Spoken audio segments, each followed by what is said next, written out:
Hi Cancer! Kumusta po kayong lahat? So yan Cancer, maraming salamat po sa walang sawang pagsubaybay sa ating pong mga reading.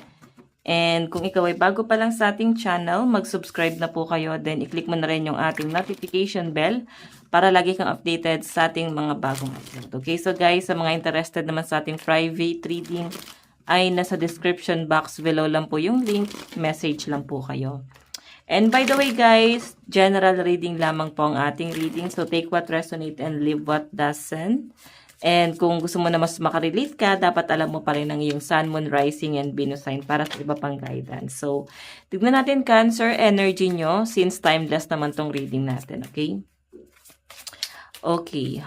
Ano po yung reading para kay Cancer ngayon? Cancer, Sun, Moon, Rising, and Venus sign. Meron tayong The Beast. So, medyo may mga toxicity sa paligid mo. Cancer, medyo hindi ka makagalaw ng maayos. Parang medyo nawawalan ka ng lakas or gana. Nakikita ko yung frustration or pwedeng ma-frustrate ka dito or parang feeling mo masyado ka nabibilanggo, masyado kang nasasakal sa kung ano man yung pwedeng sisimulan mo or gagawin mo, no? Parang ayaw mo mag-commit doon sa bagay na yon, ayaw mo ng commitment, pwedeng sa trabaho yan, pwedeng sa relationship, or sa relationship mo sa kung saan man, no? Parang ayaw mo ng commitment doon or sa madaling sabi, responsibilidad doon sa bagay na yon, okay? So, by the way, tignan pa natin Cancer, Sun, Moon, Rising, and Venus sign. Cancer, Sun, Moon, Rising, and Venus sign. Ay, may nag-flip pala. Meron tayong, ayan, medyo ano ka, aloof, no? Medyo may distance ka sa mga bagay-bagay. And nakikita ko na parang bumubuo ka ng sarili mong pangarap. Wala kang pakialam sa kahit na kanino ngayon. Nakapokus ka lang doon sa issue mo lang talaga and mas private yung buhay ng mga Cancer dito. Tahimik kang tinutupad, no? Tahimik kang tinutupad yung pangarap mo. Hindi mo masyadong binobroadcast ni post sa social media. Pwedeng hindi mo masyadong pinopost. Nakikita ko sa mga Cancer na parang, ayun nga, mas gusto mo ng private na buhay. Mas gusto mo ng wala masyadong stress, and ito yung pinapakita sa akin dito Cancer, no? Isa pa, medyo ano ka dito, medyo distance ka sa mga problema, yung masyadong makinig sa problema muna ng ibang tao, parang bahala kayo dyan, problema nyo yan, ayoko ma-stress sa problema nyo. Ganun yung nakikita ko sa inyo kasi medyo guarded ka, no? Kumbaga nandun ka lang mismo sa comfort zone mo. Parang ano ka, private, pero mas ano, may peace of mind, no? Ito lang, ayaw mo lang ng commitment sa ibang tao na masyadong negative. Possible na iwasan na ng mga Cancer yung mga negative na tao na yan. So, by the way, tignan pa natin Cancer, Sun, Moon, Rising, and Venus sign. Meron tayong Page of Cups. So, yun, may mga realization ka daw sa mga susunod na mga araw or pwede ngayon, dapat meron ka ng mga nare-realize sa mga bagay-bagay or ngayon mo na siya nare-realize. Ito, nare-realize mo na, ay, masyado palang toxic yon, masyado palang malas yung energy na yon or malas pala yung mga ganong gawain. So, possible na iiwasan na siya. So, ayan Cancer, Page of Wands yung bottom of the deck mo, no? So, I think yung iba sa inyo pwedeng waiting pa rin kayo sa mga bagong blessing, or nakapokus kayo ngayon sa mga ano something new. Okay, sa mga susunod na mga araw or possible na next year, no? So, kayo, release nyo na guys lahat ng negative, no? Since yun naman yung nakikita ko sa mga Cancer, masyadong positive. So, by the way, tignan pa natin additional message para sa mga Cancer. Cancer, Sun, Moon, Rising, and Venus sign. Meron tayong Queen of Cups. Napaka maalalahanin or malawak ang pangunawa ng mga Cancer daw dito, no? Kasi ikaw yung tipo ng tao na parang peacemaker, no? Pag may gulo, parang ikaw yung papagitna or ikaw yung parang mamamagitan. Mahaba pasensya nito, no? So, yung energy nyo daw, guys, is possible na mahaba pasensya. So, pag may mga nagbabato ng mga negativity sa inyo or something against you, parang hinahayaan mo lang or parang tinitignan mo na something positive yung bagay na yon. Hindi mo na masyadong ini-issue or binibig deal pa yung bagay na yon. So, yun yung nakikita ko dito. So, by the way, tignan pa natin. Okay.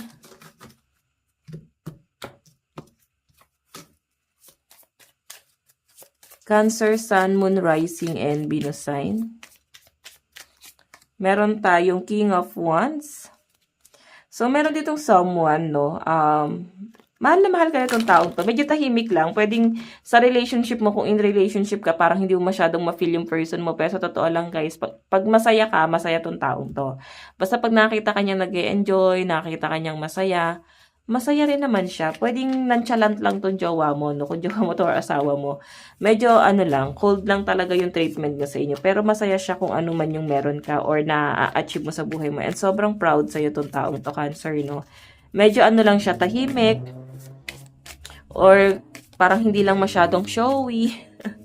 Pwedeng ganun lang talaga yung ugali nito. Pero mukhang supportive itong partner mo, no? So, by the way, meron tayong 5 of Cups. So, meron daw party or something celebration event na possible na paparating sa mga Cancer. Ayan, medyo ano ka dito. Matindi yung pasabog na nakikita ko sa mga Cancer. So, again, possible na may mga energy rito na or ganap na may tao doon para kasing ano ba, family gathering siguro to, o hindi mga kamag-anak, parang medyo may awkward moment or may mga tao doon na parang hindi mo na gusto makita or wala kang choice kundi makita. So, may mga ilangan moment ako nakakita rito or pwedeng past relationship ito na may ilang ka na makita tong taong to. So, by the way, meron tayong Emperor. Meron tayong, ayan. So, 9 of Swords.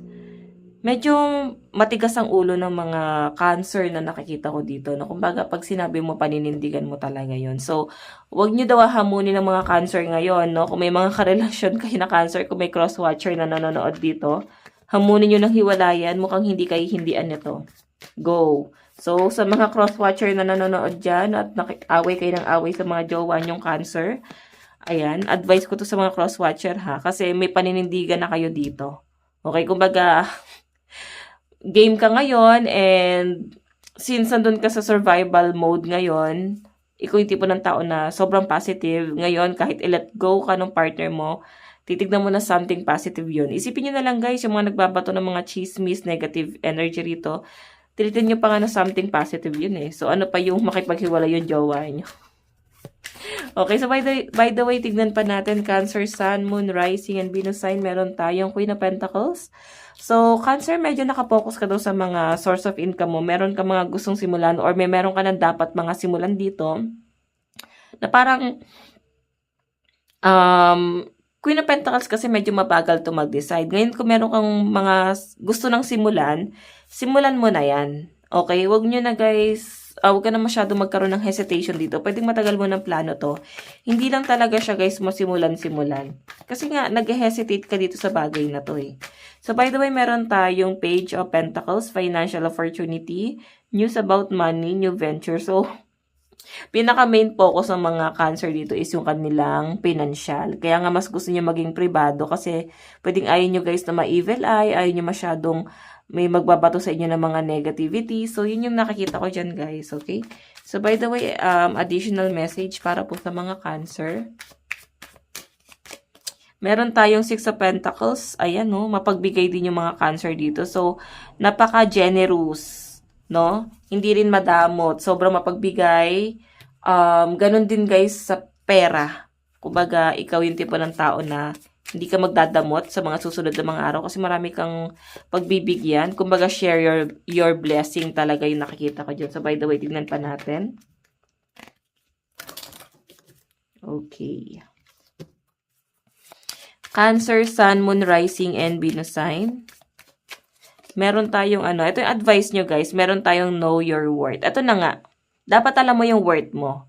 Kaya nga siguro yung energy mo dito is iiwas ka sa mga negativity eh. Especially sa mga negative na taong araw-araw mo nakakasalamuha, puro problema na lang binabato sa inyo. Parang wala na kayong pakialam doon, parang bahala na kayo dyan, buhay nyo yan. Parang ganun yung atake. So, ina-explain ko lang. Ikaw kasi yung energy mo parang mas magpo-focus ka sa worth mo. Mas magpo-focus ka na sa self-love. Mas magpo-focus ka sa kung saan ka magbe-benefits. Ngayon, kung hindi ka naman magbe-benefit sa problema ng iba, parang bahala kayo dyan. Ayoko na masyadong ma-intriga pa dyan. Or ma-involve pa dyan. Ganun eh. Grabe yung energy ng mga Cancer dito. Napaka-fierce, no? And, grabe. So, yung energy mo is New Moon in Taurus. So, ine-embody mo si Taurus, no? So, si Taurus is someone na, ano to independent. So, Cancer, medyo may pagka-independent energy ka sa mga susunod na mga araw or as in ngayon. So, by the way, ito lang yung reading nyo, Cancer. Maraming salamat. God bless and love you all. Bye-bye.